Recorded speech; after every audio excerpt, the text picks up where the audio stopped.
that was the one thing as it relates actually back to my cheap, inexpensive cars I had, is cars never got in my way. Why? Well, the reason is they thought, oh, this guy with his $2,000 car, he definitely doesn't have insurance. I'm gonna back away from him. So it is true that, like, when you drive the lower price car and people don't think you have insurance, you can be more offensive and you can bluff a little bit more because people think for sure that guy's going. So it does all circle back. But in your nice Lexus, I don't know if you should assume that people don't think you have insurance, because I think people assume you do have insurance. So I'll end on that one with that. All right, well, I'm going to go off on a little tangent, but you did just say the word, like, if you have an accident, and accidents, typically involve a little mistake. And so accidents and mistakes happen in life. They do. And they happen to everyone. And how we react to them really, shows who we are as a person, but also changes the way that everyone else reacts to them. So just kind of talking with the girls about making mistakes in life. And then, how do we choose to learn from them or grow from them rather than get stuck in that mistake and perseverate on the mistake. I think you're very good at the times that you've made mistakes. You're good at finding a way to grow from it and to find the positives. You're actually very good at finding the positives in almost all life situations. Yeah, I mean, it's like the silver lining in life. Maybe even with the car story, I had to get my own car, and I had those funny stories that went with it, but it taught me to, really know that, it's important to work hard for what you want and don't just expect things to be given to you. Mm-hmm. But making mistakes will happen along the way. And, in my life, I've always used humor as a way to lighten the mood with anything. But, sometimes it's hard to admit when you're wrong. Sometimes it's hard to admit when you made a mistake, but sometimes it's so obvious. Like, if I spilled this drink over and it went everywhere, I can't say that you did it if there's video evidence that I did it. So sometimes it's about owning your mistake, accepting your mistake, and is this mistake going to be so bad that it's the end of you? I remember there was a time, I'll tell a story, where it was a low moment in my life. Looking at it now, it's more just a funny statement where I was 15 years old and I was driving around with my friends, and I said, "Hey, let me drive." And I got to convince my buddy to let me drive his car, and I was only 15, even though you had to be 16. And I was taking a turn at really high speed, screeching the tires, and sure enough, right behind me was the police officer, and the police officer pulled us over, and I said to my friend, "Dave, we got to switch," because he was 16 and he had a license. And he's like, okay. So we switch. And we just assumed the cops wouldn't have seen that. Well, the cop comes up to the window and he goes, "I want to see your license." Points to my friend. And he goes, "I want to see your license because I just saw you guys switch and I know who was driving. You guys didn't fool anyone." And he didn't say it that exact way. He said it with a lot more profanity and a lot more yelling at us. But I will say it that way because, that's just the way it is. I'll have to tell the profanity story another time. And I got a ticket. He actually didn't give my friend a ticket. He gave me a ticket for driving without a license. And at the end of the time, if my friend was 18, I would have been able to be driving with him. But it was because my friend wasn't 18, and he had a license, and I had a restricted license. And I was driving okay. And so he gave me for a legal left turn. And so I remember I went, and I was like, I didn't know what I was going to do. I didn't know I was going to tell my parents. I thought it was the worst thing in the world, and my whole life was going to be ruined. I was never getting my driver's license. And so I did go home, and I told my parents. I showed them the tickets. And my father, who was an attorney, it was in Broward because it happened in Parkland. He said, "I'll go with you. We'll go to court, and I'll represent you. I'll be your lawyer." And so that was kind of cool. I took a day off of school, and we went to the case, and the judge was really nice to my father and said this would happen, and I had to tell the story. And by that time, I was actually already 16 years old, and I already had a driver's license. So either they were going to suspend my license or not, and they just looked at it separately. The guy threw out the illegal left turn ticket, and had me pay court costs on the other and make it look like it never happened. And I remember he said, "Are you happy with your lawyer who's here?" And I said, "Oh yeah, very happy." And I just still to this day, I remember we went out after we won our case, and they didn't take away my driver's license. My dad bought me a hot dog, and I put a lot of mustard on it. Ate my hot dog on the court steps in Broward County, and we had our day in court. And I didn't actually get in any real trouble there, and where I thought I was going to be in a lot of trouble and never get a driver's license, and my parents were going to be so mad at me, turned out to not be that bad at all. I don't know if that's a great example of being wrong in life and owning it, and then it turning around and making success in life, but I definitely remember, like, I thought my life was over, and it just wasn't. It was never going to be a big deal. I didn't get to drive for another year. I had to pay some expenses. We weren't in an accident. We were just idiot boys driving around. It wasn't even like we stole a car. It was my friend's car, and he had a license, and he was just letting me drive it. By the way, it was a stick shift car too, so I'm proud that I learned how to drive a car on a stick shift. Which I don't think the girls will even ever be in a stick shift car. Well, all my cars, by the way, when I had these inexpensive cars, like a manual transmission was like $500 more. So all the cars I had were always stick shifts, because like $500 is a lot when the car was only $4,000 or $2,000. So I had to learn on a stick because all I could afford. Very nice. One of the things I liked about that story, though, was not just owning up to your mistakes and being honest about that and acknowledging that people make mistakes, but is also the forgiveness that your parents showed you. And, just the acknowledgement that an awareness that people do make mistakes, and the responsibility of the person who doesn't make mistakes, but, is involved with another person, is to be forgiving when possible. And almost all things are forgivable. I mean, it's rare that there's going to be something that happens within a family or friends that would actually be unforgivable.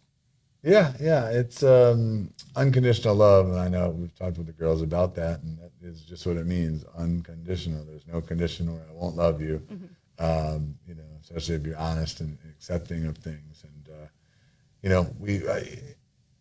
when my father is an attorney, we were always raised that, we had rights and to stand up for yourself and speak up for yourself. And like, where a lot of parents might have been like, what did he do wrong this time?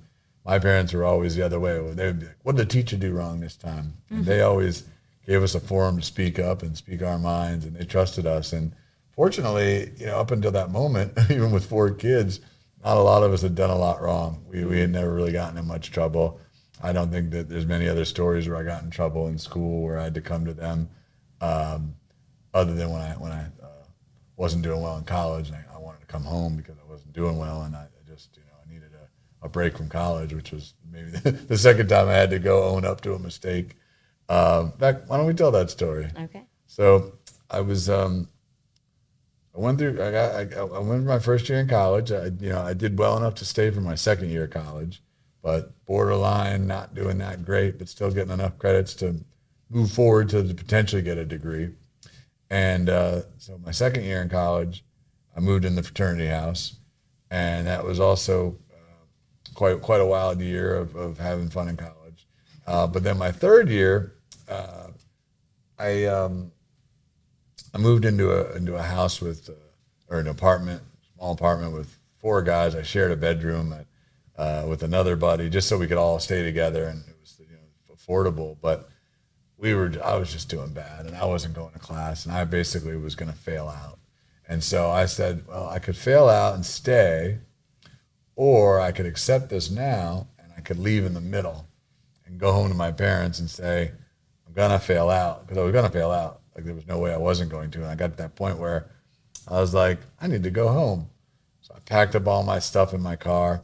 Didn't even tell them I was coming. I was just going to show up. That's the kind of relationship we had. If I ever had a problem, just come on home, or call and come on home. So sure enough, drive my Hyundai Excel, get to a point, luckily, again, with my luck and my unluck, where my car was breaking down, but it was breaking down right off onto a stop where I was able to be stopped at a gas station off the turnpike in Yeehaw Junction. Yep. And I ended up, the car was not going to turn back on. So I've got all my life in the car. I'm going to go home and explain to my parents that I failed out because I hadn't explained it yet, or I was about to fail out. It was imminently going to happen, but it hadn't technically happened yet. Mm-hmm. And, now on top of that, my car broke down and I need you to come pick me up. So the call, it didn't happen. There was no walking into the house and explaining everything. It was a call to my parents, like, where are you? And luckily, I'd made it more than halfway home, and I had gotten towed to Vero Beach, because that was the nearest Hyundai dealership. And the car was fixable. But in the meantime, maybe my mom and dad, but I think I remember just my mom came to get me. But now that I think about it, my father probably would have come too. And we moved over all the stuff out of that car into their car, and I went home and I had to explain that story. And they fixed the car up at the Vero Beach, which is about an hour and a half from where we lived. So I had to go back up and get the car to come back home. And so, yeah, it was a point in my life where I just had to fess up and admit that I was having a little bit too much fun in college, and I needed to, just stop. And luckily, we were able to use to get all my semester reversed and say that I had some allergy problems, which is a little bit of a white lie, but it was the best way for me to get the semester reversed, get all my credits back, and get it like it never happened. And so, meantime, then I applied and attended Florida Atlantic University for a semester, and I did end up going back to school. And talk about forgiveness. I was in college for 4.5 years, and the first 3 years I did half of college, and then the next year and a half I did the other half of college. So it just shows you that you can be on pace to be in a not such a good situation, and when you need to, you can be on pace to do that. So there was a point where if I didn't do well in one class, I was never going to graduate, and it was going to cost me another 6 months of college. And I did well, and my grades were also maybe twice as good in that second half of college, which was my college was really 3/3, of which 2/3 was half of it and 1/3 was the other half. But it was that last 1/3 where I learned from my mistakes. I got mostly A's and B's. And what was good about that third is that was the one that was right into my career. So I went right from that to learning my lessons to right into, seeing if I could become a success as a financial advisor. And, that's what made me, put me in a position from all the upbringing to be able to have success and have a little bit of luck along the way to really get me to financial independence. And that was a big goal of mine, was when can I stop taking money from my parents? How much do I have to do? Well, I can't do it while I'm in college because I don't have money. Can't do it while I'm in high school. Well, all I can do is I can earn enough money from this first job out of college, second job out of college, where I don't need to be a draw on my parents anymore. And so I think I hit financial independence by 24, and it doesn't mean you're wealthy just because you don't need to pull from someone else. You could still have very little money, but you don't need to draw on your parents for cell phone coverage or for car insurance or for anything. And that was something that gave me pride, and it was something that we really talk about. We talked about if you want something, you pay for it, but financial independence was something I think just from learning, something I wanted to prove to myself I could do. So I think I've had a lot of great things that happened to me in my career, and partnerships and friendships I had. And, just sometimes, people want to do business with people that they like. And so always having that ability to make friends with where I go and walk into a room and basically make friends with everybody there. That's something that I thought everybody had, but apparently as I've gotten older, I learned and talked to people, and what they admire about me is that ability to do that, which I thought everybody did. But that, has helped me in business, and it's helped me to become successful. I mean, I had goals where when I was younger, I just wanted to be able to walk into a convenience store and buy whatever candy I could and have enough money to afford that. And one of my goals was to actually be able to buy the convenience store so that I could then just go walk and eat my own product and then still be able to sell the product. But I never got into the convenience store, gas station business, although not a bad business, I assume. But, to be able to then just not have to worry about money. And that takes some good fortune. You also could spend a lot less money to not worry about money. But I'm really proud of the success I've had in life in finance. And I know the kids know that. And I think a lot of that just has to do with be in the right place at the right time and being a good person and following the rules to the best ability, and then and learning that if there's something you want in life, it's worth working for. And that's something that I certainly believe in. Yeah. And you did, right around that time, at that 24, 25 time, you and Michael, I think it was right around that time, maybe a few years later, decided to go into business together, which is... Yeah, it was actually 21 years ago. Okay. Right before you met me. Right and that's I a met big you. choice. I mean, to be able to work every day with a sibling, that I'm sure takes a lot of forgiveness, but also acceptance. And Yeah, well, especially because my Uncle Michael and we're so different, as people. We have a lot of the same, we were raised the same way by the same people in the same era, just 2 years apart. And, but we had different skill sets. And then part of that is why we were a success.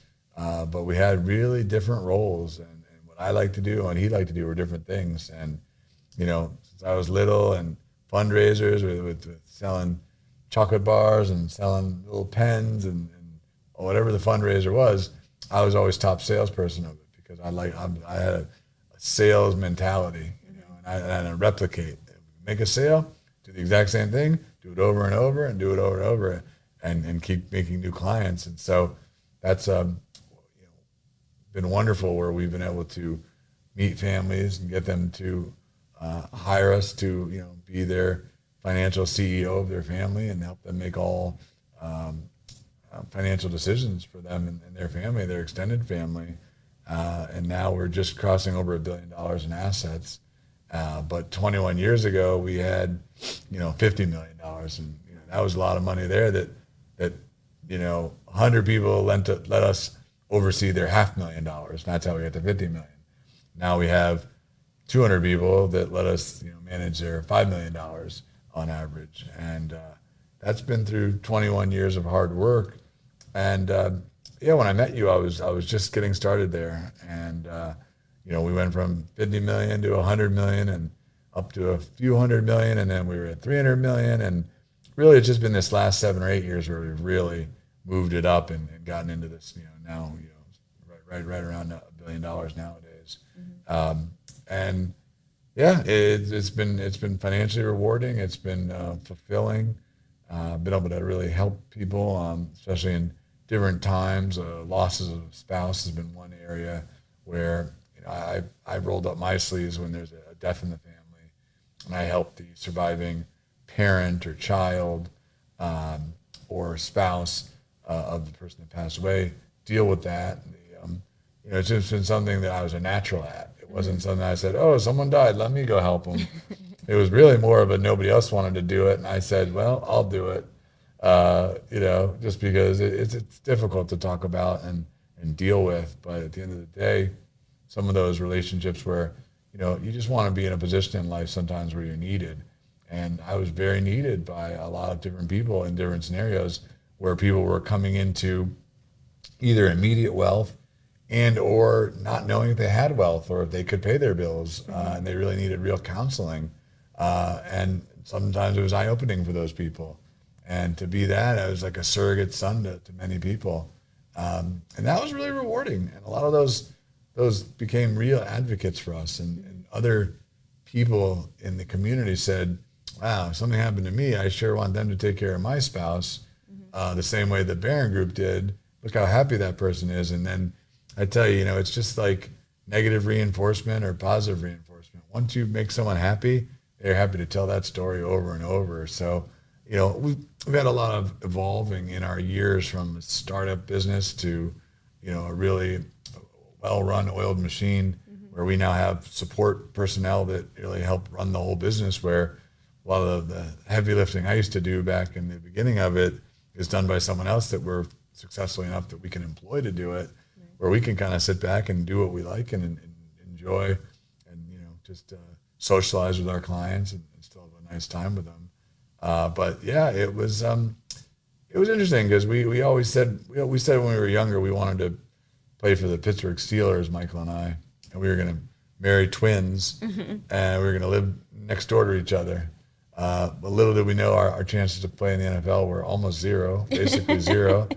And, Yeah, we just, I don't think brothers marry twins very often. It's certainly possible, but mathematically pretty unlikely as well.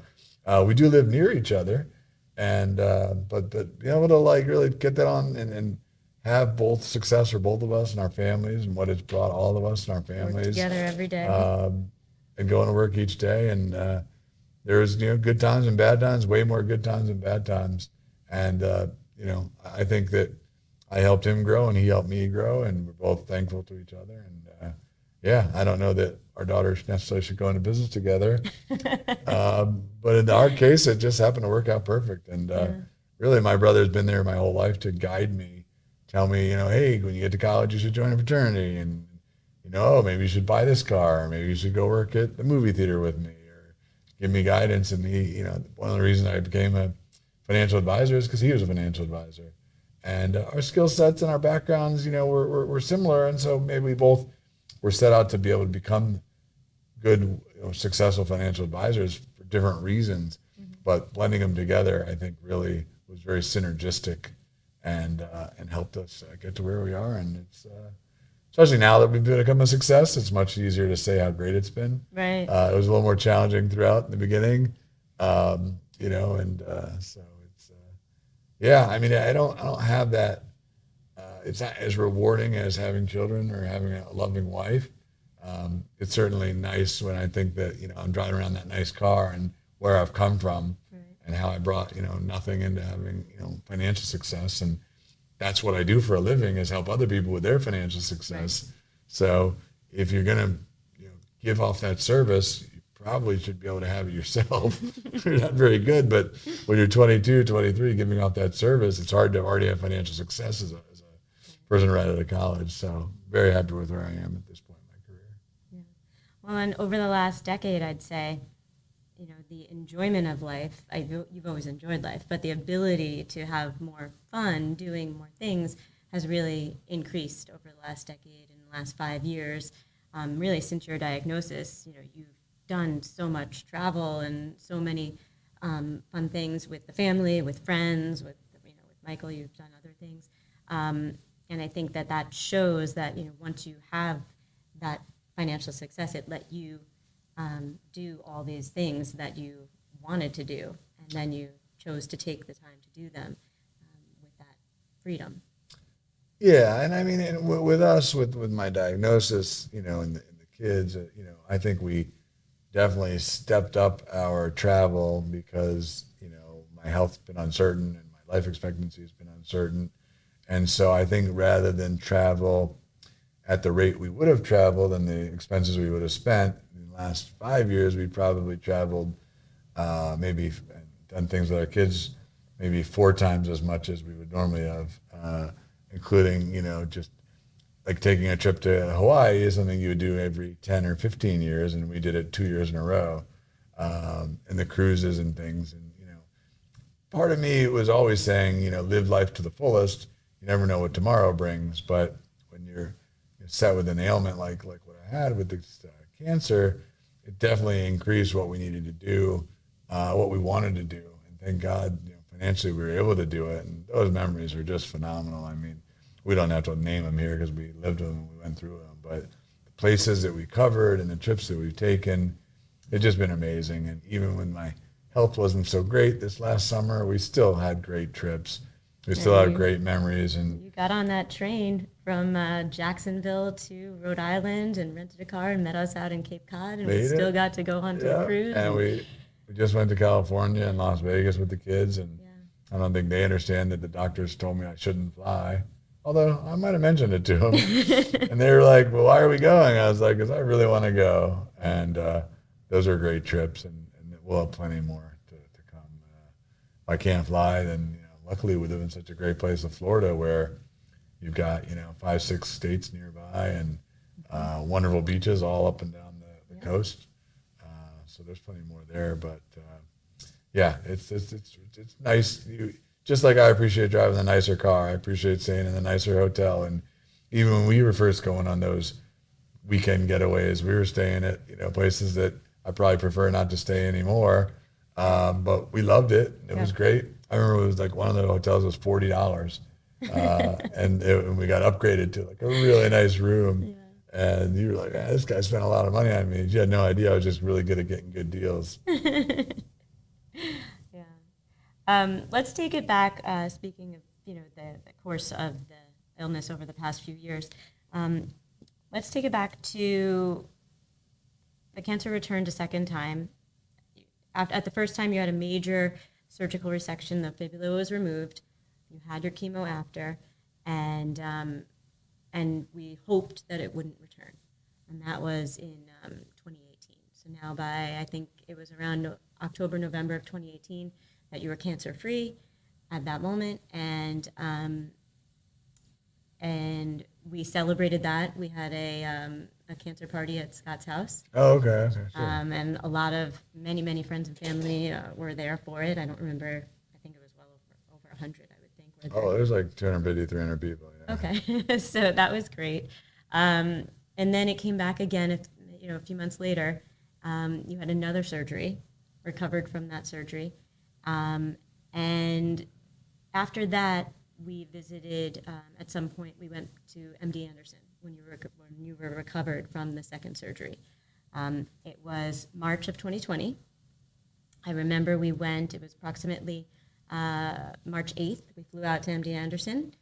We were going for just one day. We flew out first thing in the morning, had appointments throughout the day, and we flew home that night. And that is when the head of sarcoma there, who we were going to for a second opinion, should we do anything else? The cancer's now come back 2 times. He's beat it 2 times. Should we be doing anything else? And Dr. Trent said, no, you're good. There's nothing else to do right now. And we went to MD Anderson for their opinion. And the head of sarcoma basically said, he's right. There's nothing you can do. And, you should look at your bucket list. And that was tough to hear. Do you remember anything else about that particular visit? The timing of March 8th of 2020 is about 5 days before the world shut down for COVID. And that was the same time I'm listening to a doctor's opinion telling me that I should travel more and do anything that I ever wanted to do because my life expectancy was pretty uncertain at that point. Mm-hmm. And here we are today, 3.5 years later. Yep. Yeah, we're 3.5 years later. And Deborah and I, we still debate whether he said, if I was going to live a couple of years or not, to me, I heard that the cancer was going to keep coming back, but yes. Deborah heard it a different way. That I heard the cancer would keep coming back at shorter intervals until eventually it would be it would kill you. It would kill me. And if I wanted to come back in 2 years, if I lived 2 years. If you lived and we're still alive in 2 years, come on back. Come on back so and we can reevaluate it. But I didn't hear it that way. I heard I could come back in 2 years and maybe it hadn't come back. That would be amazing.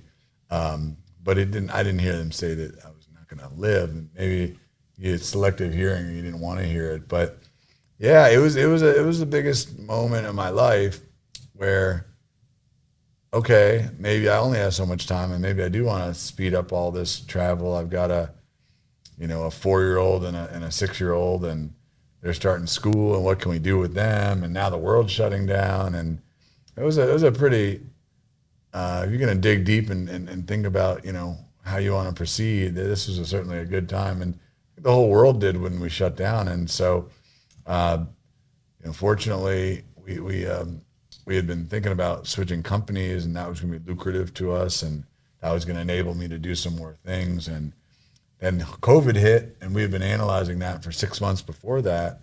And then we just decided to make a move and we switched companies. And as soon as that was done, I had some money in the bank and I wanted to just go out and start spending it. And one way was to start fixing up the house and making the house into like a fortress. Yes. Just a house where everyone would want to come. Our kids would want to have their friends over because it would just have all the amenities that you would want. Maybe some other kid has just as good a house, but it doesn't have to be the best house. Just has everything that I would know that if I was a kid, I'd want. Mm-hmm. With a pool, which we put in, media room, and most recently a jungle gym type of apparatus thing. And so we really, you and I, we started on that, along with, spending a lot of time switching companies and once that was sort of settled. And then we began a major renovation of the home, and then just went on a lot of trips. And that's when schools, that September of 2020 or August of 2020, schools went back into session virtually. And so we started the school year at home, and then we were going to do the renovation and rip up the whole house. And so we knew we needed to move out.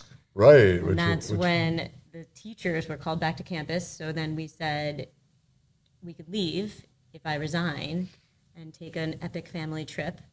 Yeah, well, I mean, in a relationship, you never want to tell someone you should work, you should not work. Well, you have to tell them they need to work, then they need to work. But it's a difficult position for me to say, I think you should quit your job. Your career is important to you. But with what the doctor said in Houston, and my life expectancy, and if he's right, there's no real reason why you shouldn't quit your job. But rather than you always looking at me as someone who said that and essentially made that happen and had resentment towards me, I needed to see if you could hopefully figure that out on your own. Fortunately, you did. After a lot of soul searching. Because it is just, and I think we agree now, looking back, it was the right decision. Absolutely the right decision. And once I made it, I never regretted it a single moment. Yeah, and so it was really a challenging time to do travel because everything was closed. Yet I had this, need to try and travel soon. But we had to move out of our house for the renovation. And so that was great because, that cost of travel was essentially free because whether we stayed local or not, we needed another place to stay. Right. And so, and the kids were virtual in school. We did great travel. We went up to New York and almost all the way up to Canada. We didn't go into Canada. Couldn't go to Canada because they weren't letting Americans in because of COVID. Remember, the girls got to be in a blizzard, their first real snowstorm. See snow, play in it, and be within within an hour of Canada. And stayed at the River House for like 3 weeks. Enjoyed Charleston and Kiowa Island, and then we moved to Singer Island. Because at that point, the cancer had already come back that quickly. Right. Maybe 6 months after that meeting where that doctor was accurate that it would come back quickly. Yep. And then we realized that I was going to lose my leg. Right. So when it returned the third time in your leg, we knew that it meant you would lose your leg. And it was December of 2020 where we decided that we had enough time to do a clinical trial to see if a clinical trial drug would help and still be able to take your leg after. One last chance that maybe that would work and I'd save my leg. And unfortunately it didn't work. Right. But it got me to wear my real leg for 3 more months. But, losing the leg, it didn't slow me down much. No, but because you lost your leg in March of 2021 and we were in Hawaii in July 2021. 4 months later. I was on crutches, of course, but so how long ago? So it's been 3.5 years since I lost my leg? March 2021, and now it's... No, it's 2.5 years. 2.5 years. 2.5 years. Yeah. Okay, so... Yeah. Yeah, and other than the first 6 months, I was already walking with a cane by October. I lost it in March. You lost it in March and you were in... By December, yeah. July, you were in Hawaii, and then... Yeah, and then by December, I was walking with nothing. So it slowed me down to the point of walking on my own, but really didn't slow me down at all. Right. Because I had crutches and still traveled and still had fun. Yeah. By the time I was back, by the time that December hit, I basically, I just don't have my original leg. I got my new leg. I got my electronic leg. So yeah, but you had to overcome a bigger hurdle. The problem was, the amputation was March of 2021, and we found out that your cancer metastasized to your lungs April of 2021. Yes. So and just a month. That's when we knew that what the doctor in MD Anderson told us was going to happen to you. That once it metastasized, once it went to the lungs, it was not curable at that point.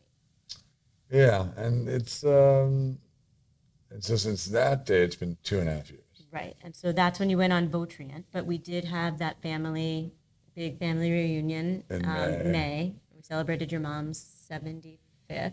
Yep. Birthday. But really, we were there also as a family to spend time with you, and we really thought we might be saying goodbye to you. It was pretty uncertain. That was pretty uncertain, and luckily I got on a medicine that helped me. my health has been uncertain for a while. It's been uncertain since that first day that we got that call, and it's become less uncertain, and there's never going to be certainty. Right. And so, how do I process that and still put on a smile and raise two daughters and have a good time while doing it? I'm just able to do it. I'm able to separate it, compartmentalize it, put it in its compartment, go along my day, and not let it overcome me. And maybe that's something that I'm good at, and maybe other people couldn't be good at it, but I think we've done a good job of doing that. And yeah, it was still COVID. Right. It was still COVID, and now I knew, oh my gosh, this could be like really, really fast. But having a great partner who is, when you have your wedding vows, it's for richer, for poorer, for sickness and in health, and luckily we haven't had the poor, but we certainly had the sickness and in health, and you could thank God you have good health, and thank God I have great health insurance, and great doctors, and great access to medicine to extend me to. Or if this happened 20 years earlier, I wouldn't be still sitting here. And so I still live to fight another day. Still have a lot of things that, if I can accomplish them, great. Yeah. No regrets in anything really that we did or didn't do, or, things we could have tried or that we didn't try. I, definitely gave it my all and was hit with real adversity. It's one thing to make a mistake and own it. When you have health and you're staring death in the face, that's really one way to see how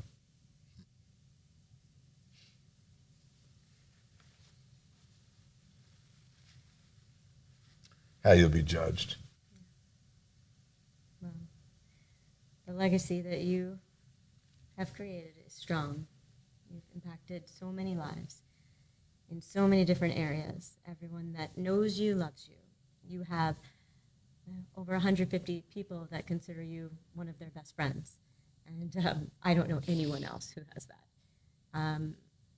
What you've done with such integrity over the last 5 years, making people feel comfortable with you, with your diagnosis, and then still wanting to just, live with you on this journey, and kind of teaching and guiding people to not be grounded in fear, but in joy and optimism.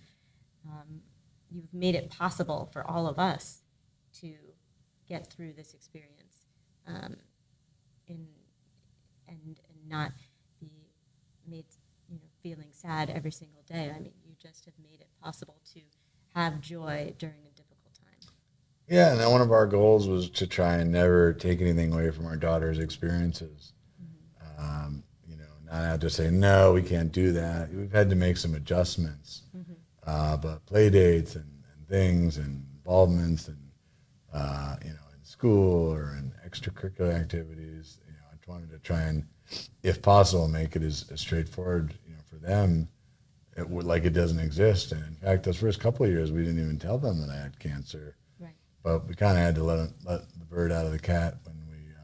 Right when right before the amputation. Before I was going to lose my leg, because you don't just cut off your leg for no reason. Right. And they were older by then, so it was right, and it worked out better because they now were older, and now we really let them in on that. I've got some serious health concerns, and